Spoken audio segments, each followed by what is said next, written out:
Hi, everyone. So excited to be here. If it's 9 a.m. Mountain Time, 11 a.m. Eastern Time, it's LinkedIn Live, Hour of Empower, actually live streaming because it's also streaming on YouTube and LinkedIn. Today's word of the day is fitness, and I couldn't have picked a better word than I picked a better guest host, co-host Dave. Snell is here, and Kelle will be joining us. So look forward to an exciting hour together. And with that, let me turn it over to Dave, and he can share a little bit more about his background and what his initial thoughts on fitness is. Dave? Hey, Don. Yeah, it's great to be here. Thank you again for having me again. So my background with this particular word is, I used the pandemic time period really to get myself fit. I'll use that word broadly because I took it twofold: mental and physical fitness. It started with changing my diet, which gave me more energy, which got me back into running. And, as I've told you before on the show, I ran a marathon for the first time last year, just before my 50th birthday, and I'll do so again in just under 2 weeks. And at the same time, I undertook some strong efforts with a therapist to get my mental fitness in check. They're very equally balanced, which I'd like to talk about through today, that you can't have one without the other. And I had some unique therapies undertaken for the short-term fixes to really get into the root causes of my traumas, and then meditation and focus of meaning, my why, to concentrate my mental fitness in the long term. And they tie in because my goals for both are my goals in life require mental and physical fitness focuses.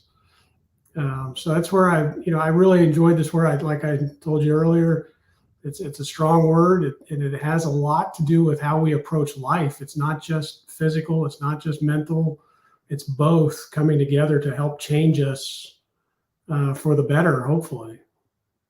Okay, well, I think you're a fine living example of what fitness can do in order to also change what you do and who you are. Yes. So people, I think, look at fitness single dimensionally as how do you look? Are your muscles there? Are you slim and trim? Are you whatever you need to be? Versus the benefits it brings to mental health.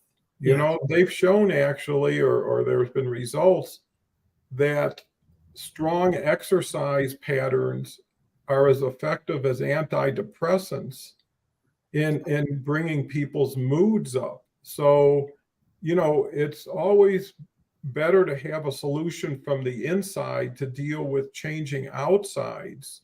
And I know myself, there's a lot more I could do if I really wanted to or needed to. So there's always improvements in what you eat, how you exercise, how you release stress, through meditation, yoga, whatever works for you. And make all of these fitness friends your workout buddies. Yes. Right. And also have a vision. We were talking prior to the show, me and Dave, is if you have a big enough why, you'll figure out the how to. So why are you here? What do you want to accomplish?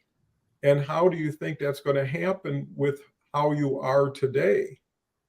Right? I mean, Dave is running these marathons and keeps challenging himself. So why don't you speak to your marathon race coming up and what it takes to get in fitness shape? Yeah, so let me take you on a little journey, if I may. I originally wanted to do the Marine Corps Marathon. I talked about it back in October of 1993, and I didn't have the mental or physical why or wherewithal to do it back then. And then I wanted to do it again in 2003, and I had a new why, which is the memory of a childhood friend who was killed in, I'll call it training. It was an air show. He was a backseater in a plane that crashed. But then I found a reason why I couldn't do it, whether physically or mentally. couldn't focus on it. But then, during the pandemic, again, I used it as a stepping stone, a springboard to get me back to where I needed to be. And I set that goal to finally do the marathon by a certain point in time, my 50th birthday, which was 5 weeks after I did that race. And it took, to your points earlier, Don, expressing what it was I wanted to do. I wrote it down. I broke the goal into measurable, sequences of events. I needed to train a certain way. I needed to get some practice runs in. I did a half marathon beforehand. I did a couple of 10Ks beforehand with other friends. I'll call it a training partner. It wasn't intentional the way it worked out. It was just an old shipmate who said, look, I'm into running. Come run with me. He's 13 years older than I am, and he runs 100 milers. Wow. So he got me, okay, there's a little piece of it. There's, you talked about a network. I had one guy who ran. I had a trainer who helped me. I had a dietitian of sorts, a health coach who helped me with my diet. And it wasn't that we all got together and said, here's Dave's goal, let's get to it. It was internally, and it just kind of all fell into place once I set my mind to my goal. And so last October, the 30th of October last year, I finally did it. I was ready to call it and say, no, I'm going to defer one more year. And my training buddy said, no, you're doing this thing. And he ran with me at my pace, kept me on track, nutrition wise, drinking water wise.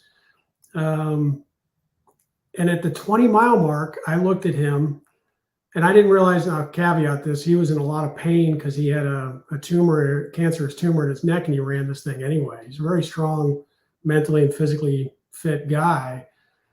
And he's going to run it with me again in 2 weeks. But I looked at Joe and I said, dude, I feel great. And I used a couple other words in there. And just wonderful. And I didn't hit the proverbial wall until the 24-mile mark. And that's when I just kind of, okay, I got to get through this. Just a couple more miles, I can do it. Maybe it was a 23, 24, somewhere in there. But I did it, and it was a big boost, not to an ego, but to a confidence level that says, I can do this, I can do it again, I can do more.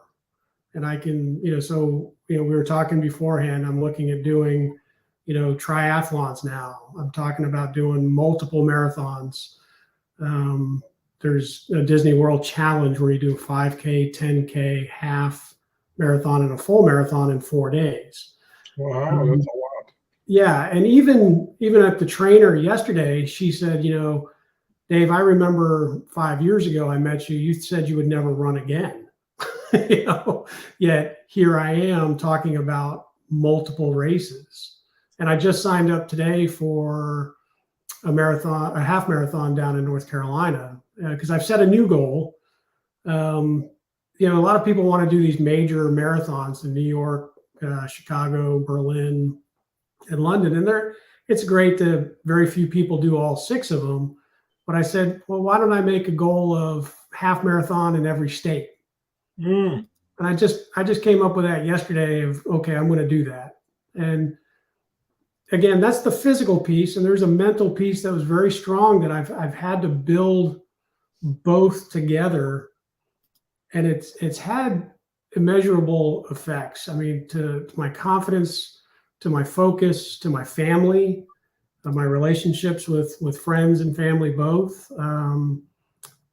And it translates to a happier life, which gives me a better, perspective on business and personal endeavors. Well, it seems like, having that workout buddy really made a difference for you because, I think Nike said it best when they just used 3 words to say, just do it. Yeah. And I think that's what people need to focus on more than let's think about it. Let's put some plans together because everything is meant in that way to get you to the starting line, but not after it. Yeah. And you're better off starting at the starting line because maybe that's why they call it a starting line. And just see what happens. Trust yourself to see and feel what is happening around you when you engage, when you open the door and walk through. And, I know myself, a quick example, in my 30s and 40s, I was about 40 pounds heavier than I am now. And my wife came home and says, "Hey, I had a girlfriend who lost all this weight, and I think we should check it out."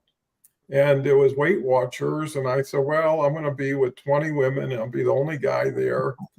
To support my wife, I said, "Sure, let's go see what it is." And I learned the program, and it was basically a point program.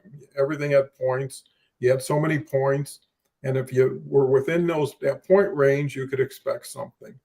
Well, every week for 21 weeks, I lost 2 pounds, give or take, pound and a half, 2.5, but every week. And in 20 weeks, I lost 42 pounds. In 22 weeks, my wife lost 40 pounds. Wow, And my daughter lost 20 pounds. So we lost 100 pounds, felt better, learned what food really was and what it can do for you and what it can do against you. And then I stayed in the program for 5 more years, because once you reach your goal, it's free. But there was a saying, when you're down, you need the meetings. When you're up, the meetings need you.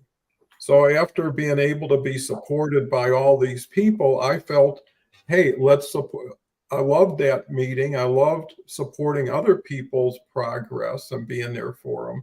But what was key to it is you had to weigh in every week. Yeah.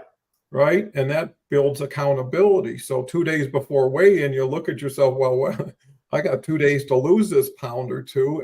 And I think that's the key, doing enough to see enough, feel enough, and do a little bit more.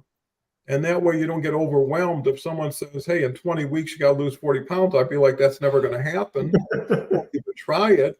But if someone says, "Hey, can you slow down on a couple of these items and replace it with most of it?" And in actuality, it was all about redirection, not less, but different. Yeah. So you could eat all the food you wanted if it was vegetables, and you had to watch it on dessert. So anyways, let's go to the audience. Dennis is here. Good to have busy business folks here today to hear your wisdom. Great to have you, Dennis, because you really do bring a lot to the show.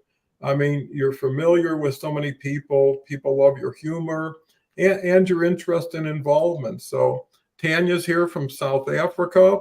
Looking forward to talking to Tanya. I believe we've got a time scheduled. Christine's here. Christine's been here, gosh, 8-9 months off and on. Great lady, unbelievable what she's able to achieve and accomplish, juggling so many balls in the air and doing so well. Renadeb is here, always says the same thing when he comes on. Good morning to all from my side, and then always follows it up. Wonderful to join the session today. Hello from Elizabeth. Elizabeth is doing just fantastic. Great to have her with us. Dennis comes back with, agree, we are better together, have a vision, not a division, with our friends about health and happiness. Do what we want and can do to run a great life goal and avoid the toll, for sure. Yeah. Elizabeth loves the new Zoom look. Me too. I'm able to even comment back now, which I wasn't before. Once you see what you're capable of, it can become addictive in a good way. Addictions that are healthy are things that you want to embrace. And sometimes it might take a little OCD, because people just love order at times. They love structure, but they can also allow themselves to reconfigure. It's not an absolute. It's not throw the baby out with the bathwater.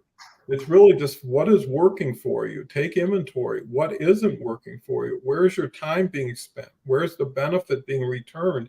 It's simple equations like that.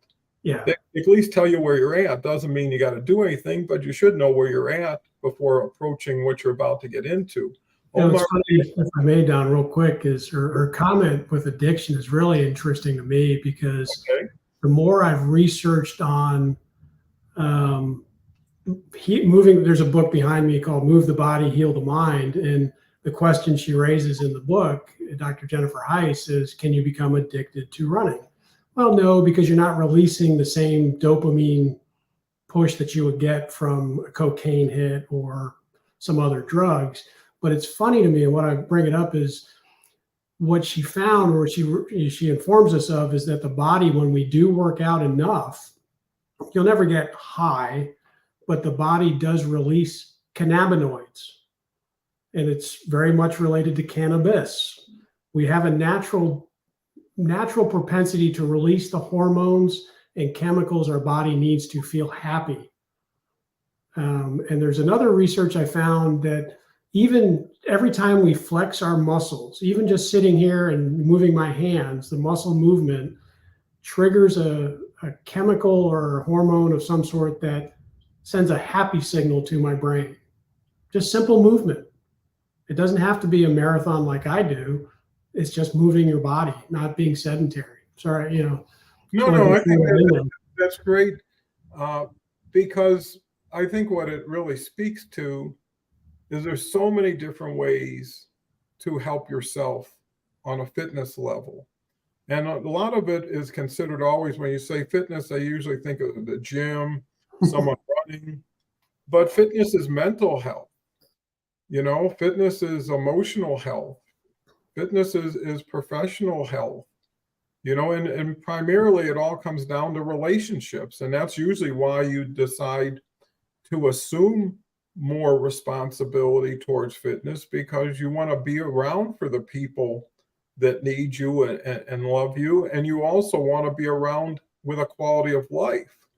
Yeah. There's people that live to be 80, and some died when they first discovered they had an issue, and some have been dying for 40 years, just wasting away in their lazy boy watching TV. And I'm not knocking lazy boy or TV, but everything has balance to it. Yeah, moderation is the key.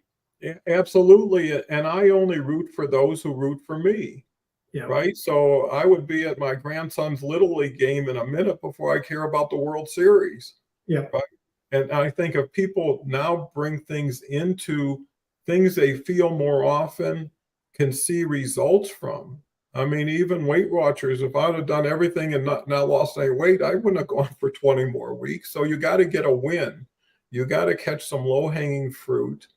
And you got to say it works, because that's really the division between actually confidently doing something and just curiosity doing something, is once you get a return. I mean, if they had a slot machine that every time you put a coin in, you won, how long would you play that machine? Right? Forever, until you fell asleep or whatever. That's what life can bring, is, you can build on small successes and give yourself a chance to see the benefit that comes from it. Omar's here. Fitness is important to all of us. Good points, Dave. Handpick. Okay. Don't quite understand, but I'm sure there'll be something. You feel good about yourself and more confident in your abilities. Plus, every day I do 2 to 3 miles. Within 15 minutes of waking up, I'm outside. I don't even give myself a chance to think. I'll drink a little something just to get some water going, and I'm off. And I know I don't remember. I think I've been doing this now for 23 years every day. And I remember 1 or 2 days I couldn't or didn't do it because of time squeeze. I was never the same that day. I was sluggish. I was not myself. So in a lot of ways, you get up, but you're really not up until you get moving. Yeah. And you start doing something. Here's Renata. Fitness is very important for each individual. It refers to a state of physical and mental well-being for each individual. When you're happier, that alone is a justification for continuing. Is when it feels better. In most cases, it is better. So, Dave, looking at fitness, I know you've had quite a military career. How did that fit in? It looks like most people in the military are pretty fit. But then after they leave it, they seem to lose all that discipline sometimes. Yeah. I snicker a little bit, because I was the antithesis of what you think of a military fit guy. I want to go back a little bit of my story, if I may. Is I dealt with post-traumatic stress disorder for a long period of my career, both little T, I call little T and big T traumas, both pre-military, a lot of little T traumas, some big T traumas from the military. So I had a mixed relationship with working out and fitness. I did my physical fitness test whenever I could because I had some neck issues, some lower back issues from my time in the desert in Iraq and Afghanistan, as well as my shipboard time. We don't think about the impact of steel slamming into seas and that pressure on your spine. So I had some back issues. I've had 2 neck surgeries as a result of my time. And I did the minimums for the most part. Okay, you got to do this. Okay, I'll do a little bit extra sometimes, a little bit less sometimes, but I always got the minimum done. And that was not healthy. It exacerbated my mental fitness issues. Again, that tie between the two, if one falls off, the other's going to come with it. And you got to work them together, in my opinion. So yeah, a lot of guys, the what we call in the Navy, the 3 mile club, because twice a year you have to do a 1.5 mile run and sit ups and push ups to go with it. It's changed. I've been retired now from the Navy for 8 years. So it's a little different now. But when I was in, it was the 3 mile club, we called it. And when you don't have that pressure on you anymore to do it, you think there's no reason to do it. We're not seeing the benefits of how it further impacts our lives in retirement or when we leave the military. I don't want to just jump on retirees like myself, but anybody who leaves that regimented, forced physical fitness. And a lot of us, when we leave the service, we lose our purpose, our meaning. One of the things I've developed in the last 2 years is my 4M methodology, which focuses on movement, big one for me, mind, obviously for me, meditation is the long-term health of the mind when you can't take care of the therapy that I went through, and then meaning. And the meaning is the encompasser of the other 3. You can't have those 3 without meaning and purpose. And a lot of us struggle with, what are we going to do when we get out? Why do I need to get up in the morning if I'm not going on a mission or training for something for the greater good as we do in the military? And it takes a lot of internal searching to figure out, okay, I want to do something for my family, I want to do something for my neighbors, for my country, whatever it is. It took me a good bit of time, and every morning on my desk here, I have my why. Simon Sinek calls it his why. I call it meaning. They mean the same things, and gives you a reason for doing what you do: losing weight, working out, spending time with your kids. Whatever the goal is in your life, these little things add up. And for me, fitness and mental and physical fitness mean I can spend more time and enjoy time with my daughter, my 15-year-old daughter here, and not be cranky, not be short-tempered, not be tired, not putting work above everything else. And when I look at my clients, I say, look, if something comes up, if there's a requirement that you really, really need me, please understand my daughter comes first most of the time. We need to come to a balance that I'm not working 100% for you, nor 100% for her, but we're going to find, I put her in there and say, look, we're going to do something together. So it really is a struggle for a lot of military guys and gals. I don't want to differentiate there, to find that reason to keep going. And as a result, I think, and I may get a little deep and dark here a little bit, I think that's one of the reasons that we see a higher suicide rate amongst military veterans, is they've lost that purpose, and the physical fitness that goes with it to help the mental is lacking.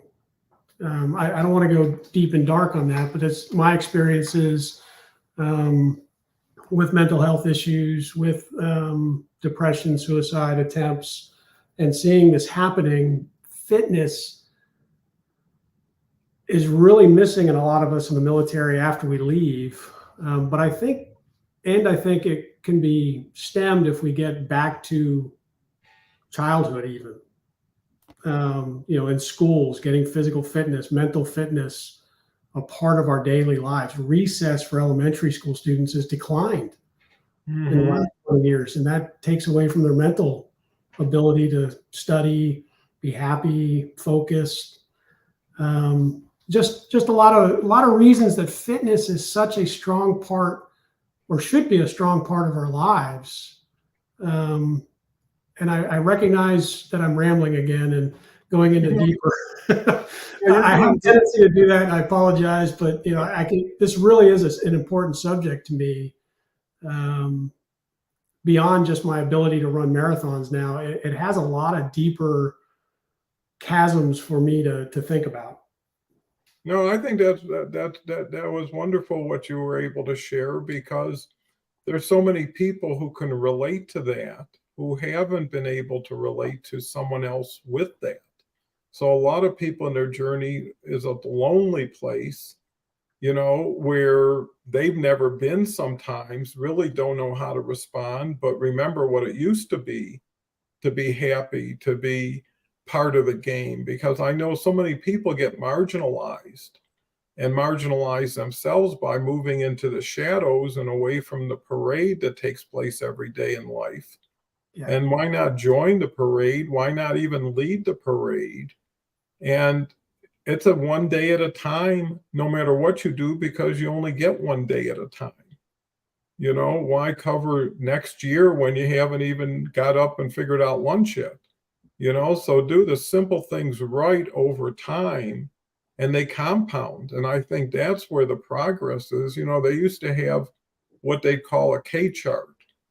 And on the chart, they'd start with a one line going up and down. And then from there, depending on the action, the line would move to the left or to the right, or up and down.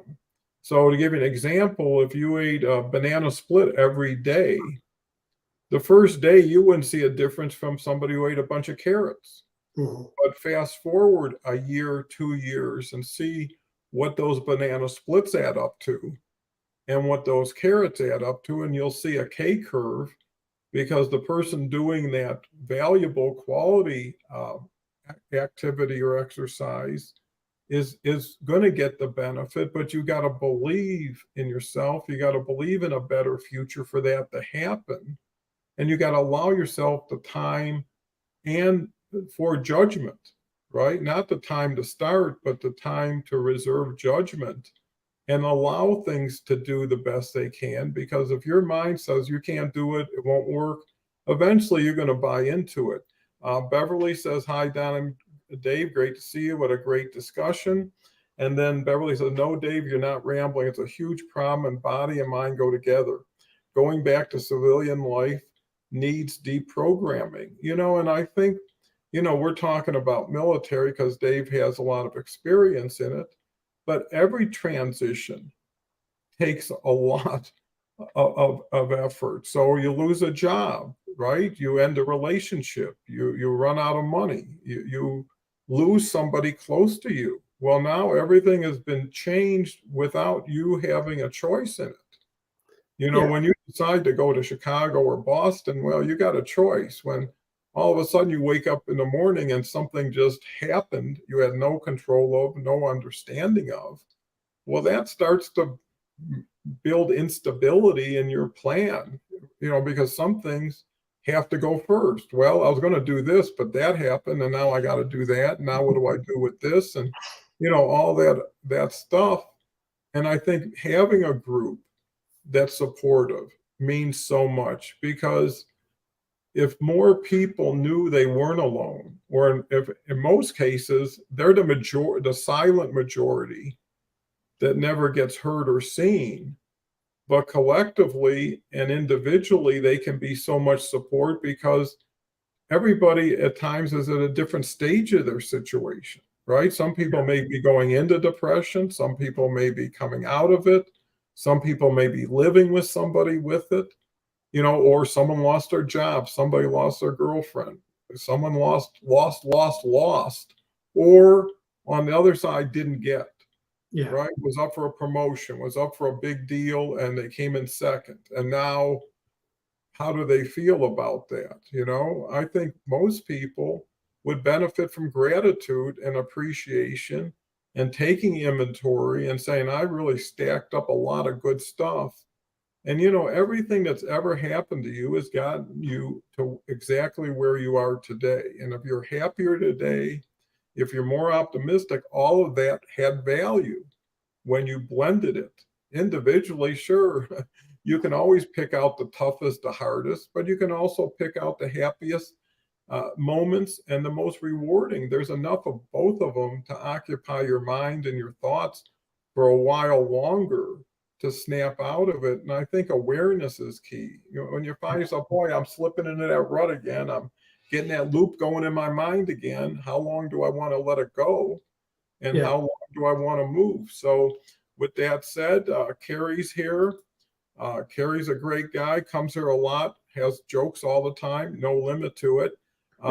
So, Dave, this is pretty interesting because programs like this allow people to have an audience, a built-in support group, especially if it's a friendly, supportive group like this is. And all of a sudden, people get their voice. Yeah. I think because they haven't had a voice or a very loud voice, it becomes very powerful. What are your thoughts on live streaming? And this is your third time on the show, I think.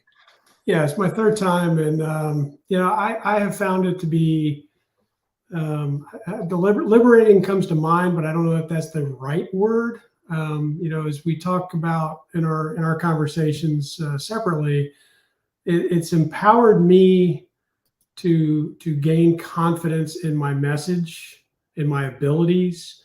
Not being a prolific public speaker, never having done a LinkedIn Live, it's allowed me to express things that I don't know that I could always do so before. And I'm trying to, and what I'm learning that, this message that I have, and again, the word fitness fits into the overall message of helping people with mental health issues or dealing with suicide ideations, depression, post-traumatic stress. It's a good platform from which to do it. And LinkedIn itself, I never really, bought into selfies or sharing my story. But even just this week, a post I put in on Monday about how did I get here? How did I get past my traumas? Got more reaction than I ever expected. 80 some odd comments, maybe 40 in mine were the responses. And a couple of folks reaching out saying, Dave, I'm in a dark place. Do you give advice? Do you help people? And that was, refreshing and very rewarding to hear back. And I've made, connections with some of the folks that are on here, like Elizabeth and Beverly, to, continue these relationships. I think it's been phenomenal. I'd like to go back a step to one of your comments earlier, if I may, on the network and the team, if you will, and having someone to talk to or to relate to when you're going into when you recognize that you're slipping, for example, you mentioned. That was one of the key points for me. Was I knew I had a triangle of support with my therapist, myself, and my wife, or my family writ large, that, I had given permission for my therapist to go directly to my wife and vice versa. So that if any one of us saw a slide in my mood, my attitude, my temperament, we could work together. And no one person could feel like, oh, well, they'll take care of it, or I can take care of it over here. It was a team effort. And the same thing with my fitness was, okay, I don't feel it today. not feeling like running 10 miles, but it's on my training plan. And then having my training partner go, you're doing this. You've got someone to lean on to pull you with them or to push you to get to where you want to be. And the human nature, the nature of human beings is we want to be connected.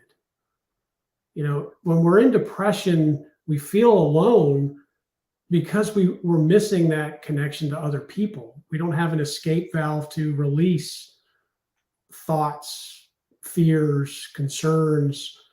And when it gets to a point where it spirals down, where we just don't see a way out.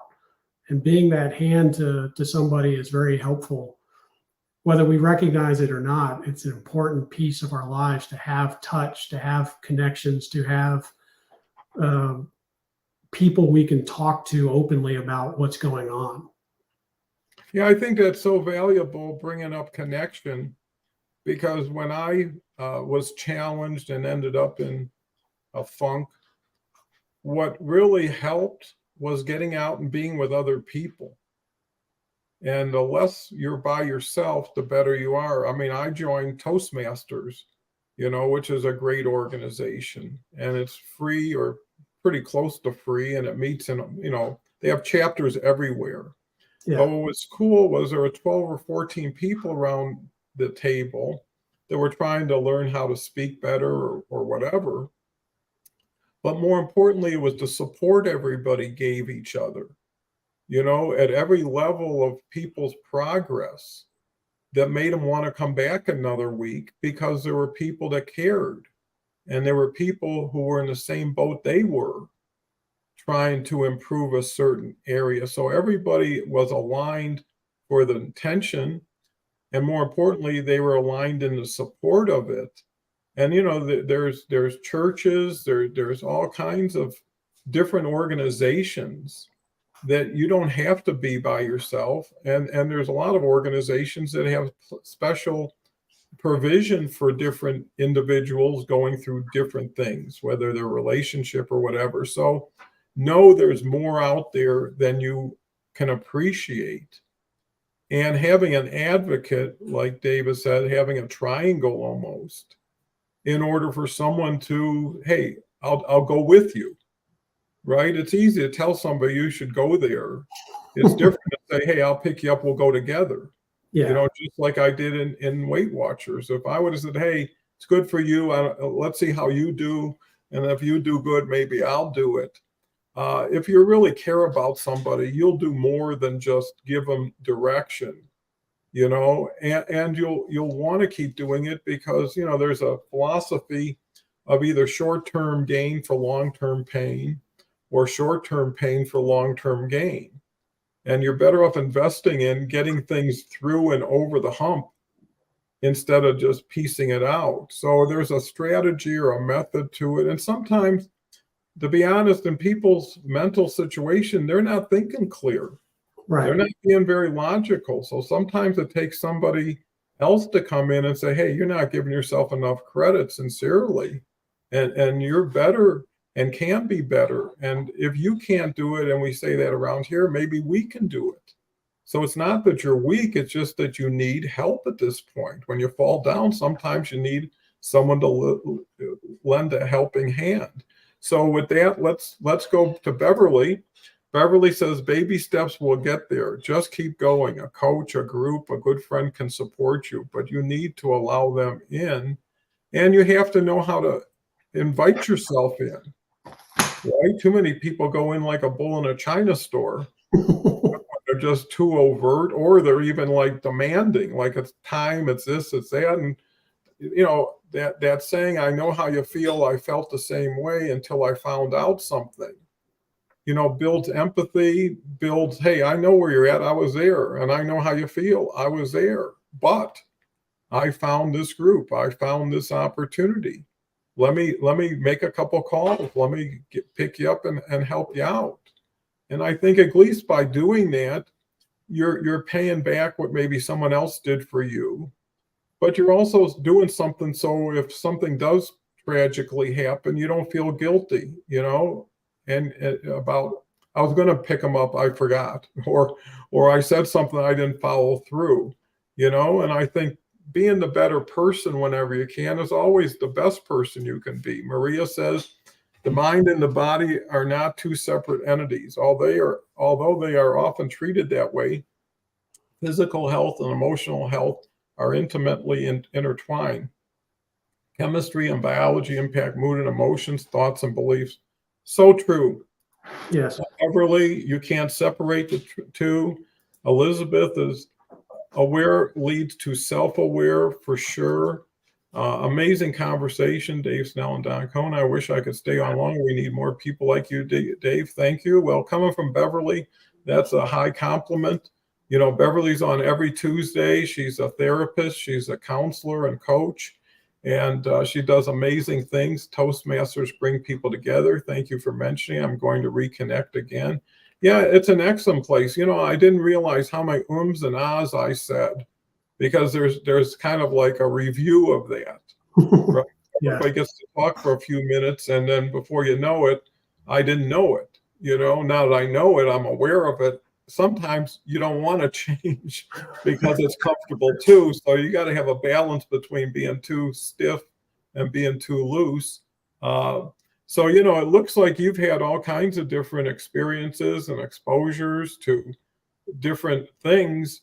And, it's interesting how transformation can take place from a times tragedy, and people can rise above even where they were before and keep going. What's your thoughts, Dave? Yeah. You rise up and go from where you are to, keep going. It just hitting me here now. There's a speech I read. It was in 2018. I read it. So it was a couple years probably before that. Will Wheaton had given a speech on his mental health issues and dealing with chronic depression. And he made the distinction. You can either exist with mental health issues or you can live with mental health issues. And for the longest time, I was existing in life. I just went through the motions day to day. I had my job, I had my family, I had my interests, and they would give me little boosts along the way. And then when I, made the conscious decision to change my life trajectory and say, look, I'm no longer going to exist with this diagnosis or diagnoses. I've had multiple. I'm not going to live with constantly having to take medication. I did the antidepressant thing for a long time. And since changing my lifestyle, I'm off of those with doctor's consent, and we weaned myself off. I caution against anybody just stopping them, as I had done before, no doubt. But I've decided to live. There's so much that we can gain from having a change in our perspective and just going from, I'm just going to go through the motions, to seeking out new challenges, new friends, new cultures. Excuse me. One thing that I always think it's hilarious. I grew up overseas for the good part of my early childhood. I was born in Naples, lived in Scotland and Spain. And then obviously with the military, I've seen some of the, I don't want to say dirtiest or nastiest places, but some of the seediest places in some cases. Having an appreciation for what we have here and changing okay, look, I've got it really good. The first world problem kind of statement. Not to minimize anybody's depression or mental health issues, but taking that shift of existing to living and appreciating what we have and challenging ourselves, interacting with others, all has a great impact on our ability to be there for our family, be productive to our neighbors, to our families and communities, and to our work. I think these are all great things, and having a fit mind and body allows us to do those things more, not more better. I don't bad English there, but do them better. So again, tying it back to the word of the day, having the fitness in the body, a strong mind allows us to do these things that make life worth it. Yeah, I definitely believe that. And sometimes you need to get stronger just because what you're about to face is going to take more energy, more strength than you might have had. So it's like, okay, I'm going to be into working 16-hour days for a while. Well, Yeah. how do I maintain that and not sacrifice my health? And sometimes because people can't consciously decide to do the right thing, they allow nature to take its course, right? Because, oh, I just had a heart attack. Okay, now I can't do certain things. But now it's the heart attack that won't let me versus before the heart attack or whatever the challenge is. People aren't that accountable to accepting that what was not working wasn't working and can then leave toxic environments, toxic people. A lot of people have the natural tendency to say, I can deal with it. I can make up for it. It's okay. I'll accommodate it, because doing a little thing to appease someone is easier than doing a big thing to leave someone. Right. So, okay, I'll put up with it. But in what people don't fully appreciate, everything extends and ripples. So if you're with a toxic person coming from a toxic environment, the next person or environment you enter is going to get a lot of where you just came from. Yeah. Your mood, your projection. On the other side, if you just came off of a great run, had a delicious meal, were entertained or surprised by something positive that you were involved in, that next person is going to get the best of that. So even if you can afford to sacrifice some of yourself, can you afford to sacrifice the people who don't have anything to do with what you just had something to do with? Are you going to share everything? And what do you share? And how do you share? And then at the end of the day, you almost have to separate yourself from yourself to be your own best friend. Yeah. Right? What would I like someone to tell me? Well, they're not here, so what am I going to tell myself? Something else. And I think having sincerity and honesty with yourself, because you got to be true to yourself before you're going to be true to anybody else. And go ahead, Dave. Oh, I'm snickering again because you're hitting on. I was very fortunate in June or July of 2019. I met the right therapist, and she looked at me my language.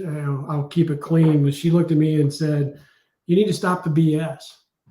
You've been lying to me for lying to all these other therapists. You've been lying to me for a couple of months." I said, "What do you mean I'm lying to you?" She goes, "It's not that you're lying outright, but you're not telling me everything. You're still holding back, and you're letting the story narrate to where you want it to be, not to what really happened. And when we're ultimately vulnerable and honest with ourselves, then we can make the right changes." And really, she took that dagger to my heart almost of stop lying to yourself. Be honest, come forth, tell me what's really going on, and we can get beyond it. Otherwise, you're just going to be in this existing loop for the rest of your life. Mm-hmm. That's why I snickered a little bit there. Well, I think there's commonality in so many different things that someone can glean some value out of, because every experience has different facets to it, has different impacts. So someone could be talking about car racing, and before you know it, you'll pick out something that can help you and maybe something you're doing. And it's really, if you look at the world and especially communities like this as a marketplace, and you can every day go shopping in a good way and say, okay, who do I want to meet here that I haven't talked to? What do I want to learn here? What great comment do I want to save and paste somewhere? Just having a run through without grabbing and taking something for later. It's like leftovers in a good way. Like, you had a meal, what'd you like the most here? and we got plenty. Why don't you take a dish of it home?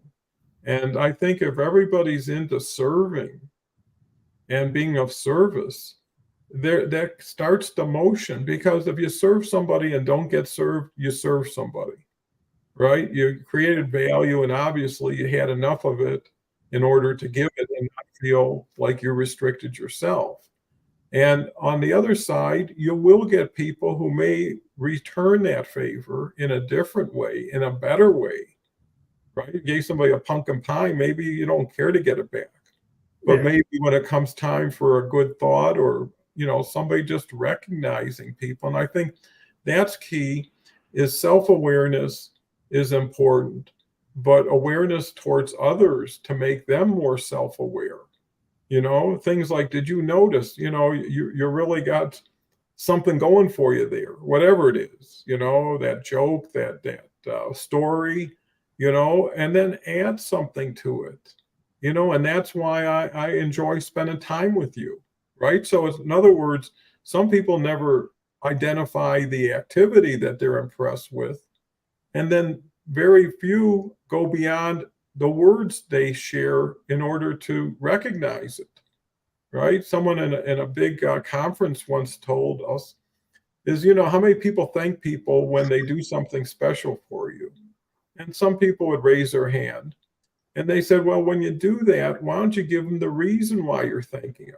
Like, you just left a plane and you say to the pilot, thank you for the wonderful flight. It was so comfortable, right? That extra word or a couple words took about 10 seconds, but it was beyond the norm. It was, everybody says thank you and they don't even look at me, or, they shake their head and don't say anything.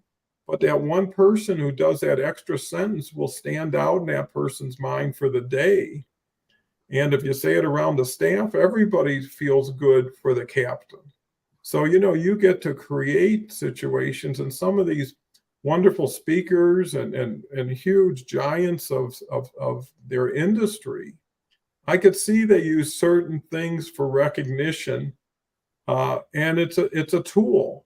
It may not be 100%, but it does its job in creating that person. I know someone who says, as soon as they see it, well, I've heard so many great things about you from so many people. And you don't know who it was or what it was, but they start out like that, and it triggers something, because also, hey, this person has heard about me, but also they've already identified me as whatever it is they said I am, which then validates it in myself, and now we're talking. So how much of a lift could that be? So there is something to strategy, technique, timing, packaging, presenting. And if you can do all of those things in the little things you do, you'll get more confidence in taking it further and not thinking, hey, this person's this and I'm not, right? And that's self-marginalization at that point. Maria comes back with the mountain is always you when we cut the, okay. We then transform self-sabotage into self-mastery, period. And some difficult things take more time, take more impact, and that's what it takes. But know that if you do the right things the right way, you'll get the solutions you're looking for. And now you're in the free space again. So Dave, we're coming up on top of the hour. What final thoughts or thoughts about this show and about fitness have you derived? Yeah, well, let me start with your comment to the pilot of a plane, for example. Just last month, I flew down to Orlando to see my folks, and the landing that we had was just such a hard landing and short, and it's touchdown. I looked at the flight attendant and I said, "Please thank the captain. I'm sure he was a naval aviator or a carrier naval aviator." She said, "Yeah, how'd you know?" And I said, "Because it was just a slam. You could tell he was used to short landings." But again, that rapport that you build with people, even through a short flight, makes them happy to do things for you or to the next person, is very important, is really my point there. Look, I think fitness, writ large is something that we have, I don't want to say downplayed in our nation, but we don't start it early. And so when we become adults, it's not second nature anymore. And it's something that we take on as a chore. If we look at it as something beneficial for our overall health, livelihood, family, and friends, then we see a greater benefit beyond ourselves. Mhm. I will, my goal, my running partner, Joe, he's 63 years old and he's running marathons. Last September, he ran a 100-miler before he had to go into chemo and radiation after our marathon. So I'd like to say that, I've taken the steps and I hope to inspire others to see the benefits that fitness, mental and physical, can have on ourselves and those around us to keep us out of those dark places where I've been, for example, and others have been too. And I've had discussions with fellow shipmates in particular who were, quite frankly, suicidal. And I've told them, hey, everything's going to be all right. We're going to get through this. And we've worked together through physical and mental fitness. And they're on their own journeys of bike races or running or swimming, whatever it is, on their own right. And it's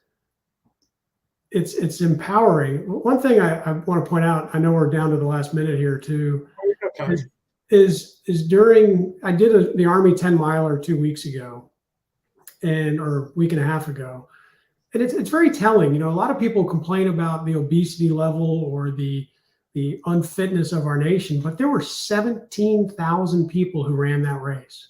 I mean, think about, and that was the same day Chicago had almost 50,000 people running that race, the marathon. So fitness isn't anathema to our nation. It's just that we haven't focused on it as much lately. And I think if we get back to it, we'll see a decrease in obesity, medical rates, happiness will improve, interrelationships with people will improve. There's so many things that can come out of a good mentally and physically fit body and mind that benefits everybody. Yeah, absolutely. And how you act is how other people see you, right? And by taking that extra step, and also by adding a little bit better to everything you do, how you spend time with people, how you talk to people. There's so many people in a rush to get to where they're already at. Yeah. Right. I mean, I always had like, hurry up. And I'm thinking, well, when we're done going where we're going, we're coming home. Right? Yeah. It's not like hurry up because we got two things to do. And if we don't do the one right, then we're probably going to get late for the second. But, it's like people should take the opportunity to slow down. That's the hardest thing for people. It's like, let me take another minute. Let me think about this. People should be responding, not reacting. Yeah. Right? Too many people, something happens and boom, they just said it. You can't unring that bell.